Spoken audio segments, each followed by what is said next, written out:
इतनी एज हो गई आपको? हाँ, वो 12 साल का था, 13 साल के, एक ही बात है, कोई अंतर नहीं।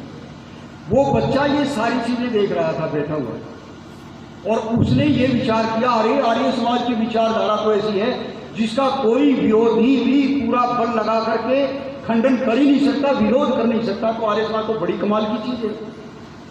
और वो लाला परिवार से था बच्चा, और एक मौलवी के पास पढ़ने जाया करता था बच्चों, और वो मौलवी उसको मुसलमान बनाने के चक्कर में था। वो बेचारा उसके घर में जाकर के झाड़ू देता था, हुक्का भर के लाता था, उसके पैर दबाता था, और उसको बदले में थोड़ा बहुत वो पढ़ाता था।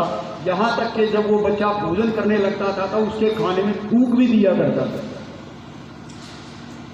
और ये तो तूने मेरा जूता खा दिया, अब तो मुसलमान बन गया। हैरान मत होना, एक जगह किसी वो कब्र है वहाँ पर, कौन से गाजी की, मुझे ठीक से इस समय वो नाम याद नहीं है, बाद में बता दूंगा आपको।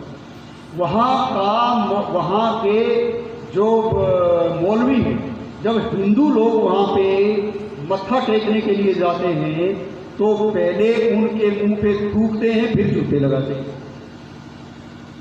सच्ची बात बता रहा हूँ भाई, उनके मुंह पे थूकते हैं, फिर जूते लगाते हैं। थूकते इसलिए कि धिक्कार है तुम्हारे, मरो डूब के जाओ, तुम्हें पूजा करने के लिए यही जगह मिली है।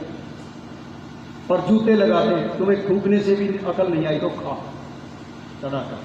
और ये फिर हो हुआ तो मौलवी जी ने बड़ी कृपा दी, और मेरे ऊपर थूक भी डला, प्रसाद मिला, और जो थूक में कमी रहेगी थी वो जूतों ने पूरी कर दी, और खुश होकर के आते हैं। वाह जी वाह, आपका बहुत धन्यवाद। अरे बुद्धि कहाँ चली गई, कुछ दिमाग से काम लेना सीखा।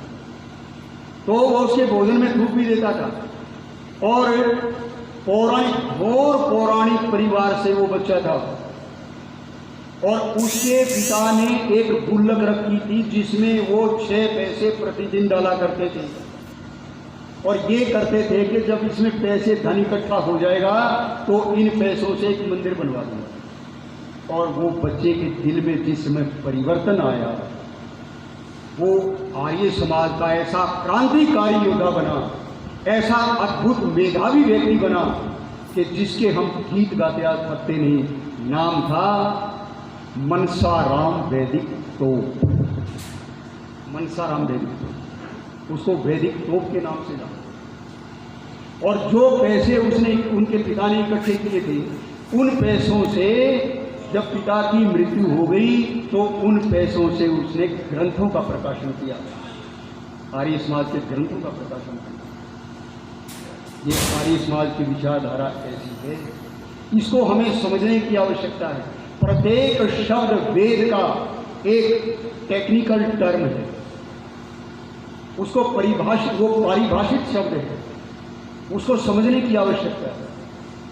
इन पारिभाषित शब्दों को ना समझने के कारण लोगों में अनेक भ्रांतियां पैदा होंगी। जो वेद हमें परम पिता परमात्मा ने हमारा मार्ग प्रशस्त करने के लिए दिए थे, रास्ता दिखाने के लिए दिए थे प्रकाश के रूप में, वही वेद हमने अपने अज्ञान से अपने जी का जंजाल बना दिया, समझ में नहीं आई। और कुछ विदेशियों की कृपा रही और कुछ हमारे भाष्यकारों की रही, उन्होंने भी कसर नहीं छोड़ी।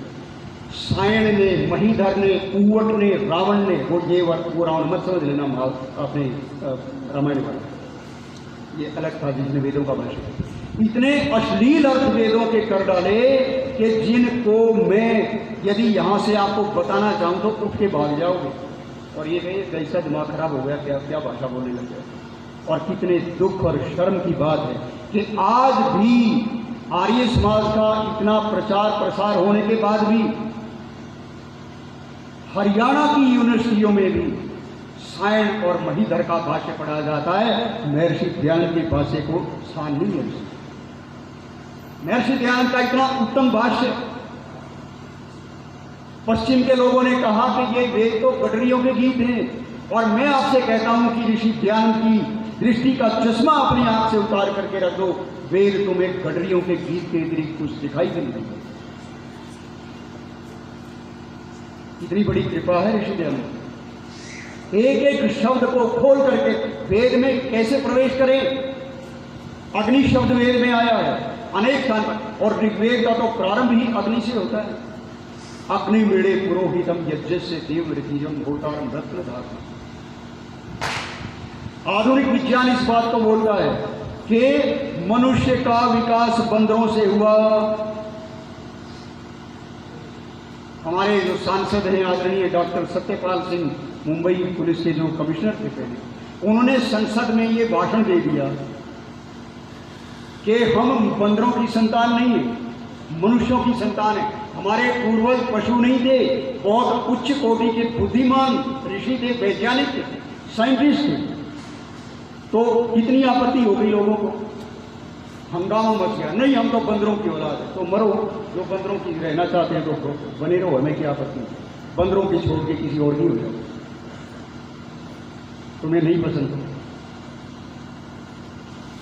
ये हालत हमारी इसलिए हो गई कि लोगों तक उस विज्ञान को पहुंचने नहीं दिया।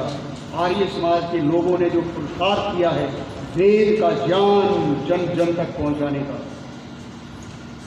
महर्षि दयानंद ने सत्यार्थ प्रकाश लिखा और उसकी सत्यार्थ प्रकाश की में तो वो शब्द नहीं है, लेकिन यजुर्वेद के भाषा में उन्होंने ये शब्द लिखे, अत्यंत पुरुषार्थ शरीर आरोग्याभ्याम चक्रवर्ती राज्यश्री प्राप्ति करना सर्व विद्या पठित्वा तासाम सर्वत्र प्रचारित करना। ये राष्ट्रवाद है आर्य समाज का। क्या कि पहले तो अत्यंत पुरुषार्थ के द्वारा, शुद्ध सात्विक भोजन के द्वारा, योगाभ्यास के द्वारा, तपश्चर्या के द्वारा अपने शरीर की पूरी तरह से रक्षा करते हुए चक्रवर्ती राज्य की स्थापना करना। लोग कहते हैं कि जब हम ये कहते हैं ना कि महर्षि दयानंद ने, आर्य समाज ने और विशेष रूप से महर्षि दयानंद ने आजादी का नारा सबसे पहले दिया तो तकलीफ हो जाती, कष्ट होने लगा।